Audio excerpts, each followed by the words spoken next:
Well, folks, you folks are in luck today. It's story time with the chef. Today we are reading Little Pierre, a Cajun story from Louisiana. Are you reading this to her? I'm reading this to her right now, Mrs. Chef.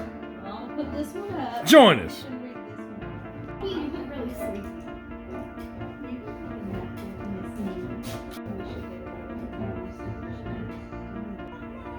All right, folks, here we go.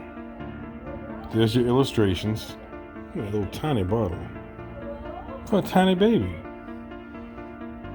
In the old days, ogres, gators, and rougarous, werewolves haunted the bayous of Louisiana. Back then, a trapper, Pierre, and his old woman, Pierrette, kind of like Mrs. Chef, you know, raised 4 boys. They called their sons Big Pierre, Fat Pierre, Wise Pierre, who knew arithmetic, and Foolish Pierre, whose brain always hurt when he tried to think. Boy, I can relate to that, Mrs. Shell.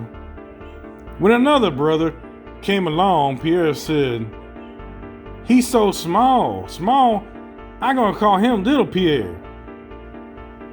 Yeah, he's a tiny Pierre right there. Little Pierre had more brains than all his brothers put together.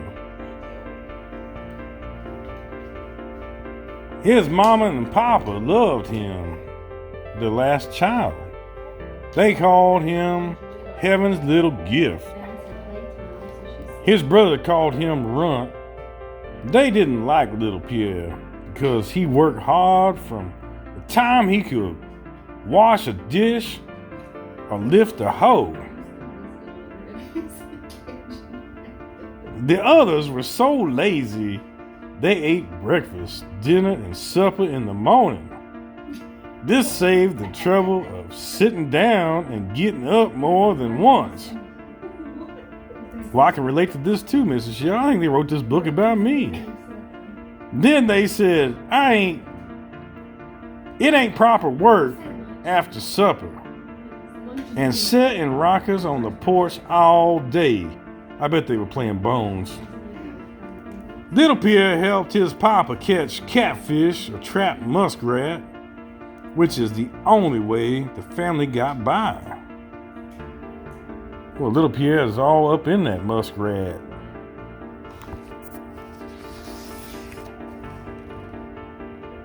One day, word came that Mary Louise, the daughter of the richest man around, had been stolen by an ogre who lived deep in the cypress swamp. Her papa offered a big reward, and Mary Louise a hand in marriage to anyone who could rescue her. "We can get that girl and money, us," said Big Pierre. "Then we each wouldn't have to work, because there are more girls up in that house. Call 911, and they caught him at McDonald's." Oh, sorry, wrong story. Let's get back to this story. "We don't work now," said Fat Pierre. "Seem a lot of trouble to not get what we already don't got." "When you rich," said Wise Pierre, "you can hire folks to not do work for you. Then you can not do twice as much as you ain't done before. That's arithmetic." What is arithmetic? All right, where are we here? Oh, Mary Louise said, "Foolish Pierre, I'd rather a very pretty wife, me, but she can't marry us all," said Big Pierre. "That her problem," said Foolish Pierre. "Don't make me think about it. My brain start hurting you." I understand that completely. My brain's hurting reading this. It did hard. "I hear the swamp ogre one mean critter, said Fat Pierre. "He eat up folks." Wise Pierre said, 4 of us against one of him? we bound to win. That's more arithmetic. And man, I tell you what, Wise Pierre need to go play the lottery and get his numbers straight. They were making plans to set out the next morning when little Pierre returned from checking his muskrat traps. He said, "Hello there." He said, friendly like, "Hello there. Oh, we could be such good friends. What you so excited about?" Deep inside, he always hoped his brothers would someday decide they liked him. But man, I tell you what, family don't ever like each other. You wishful thinking there, Fat Pierre, Little Pierre, whatever your Pierre is. That's a mighty big mouth you got there. Sure got a pretty mouth. Look at that. But Big Pierre said, "Runt got big ears. Go on with you."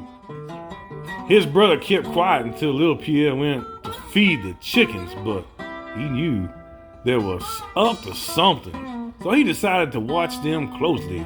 His brothers were lazy bones, but they worked hard at being foolish.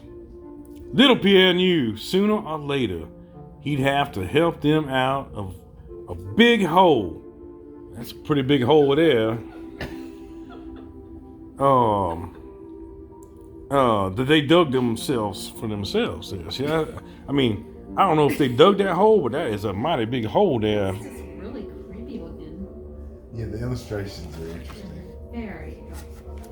I will say it is hard trying to read through the phone instead of actually reading through the actual book. He said he needs to stay. The next morning, Big Pierre, Fat Pierre, Wise Pierre, and Foolish Pierre. That's too much Pierre. Where's Pepe Le Pew?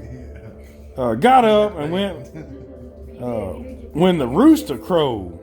Now, that's pretty early if you guys get up before the rooster crow. But they all got sprayed by Pepe Le Pew. No, hang on, that's the wrong story. That's not what's going on here. Let's see. Little Pierre got up too. Where you headed to, he asked. But they just scooted him back into the cabin and off they went into the woods. Little Pierre filled his pockets with buttons from their mama's sewing box and followed, always thinking he dropped the buttons to mark his path through the forest. That sounds like pretty familiar, some Hansel and Gretel type stuff there.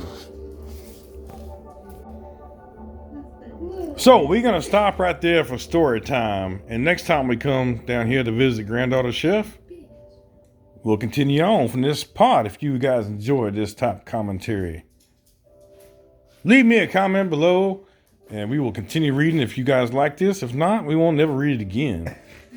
It's all up to you. Thanks for joining me. We'll see you guys next time.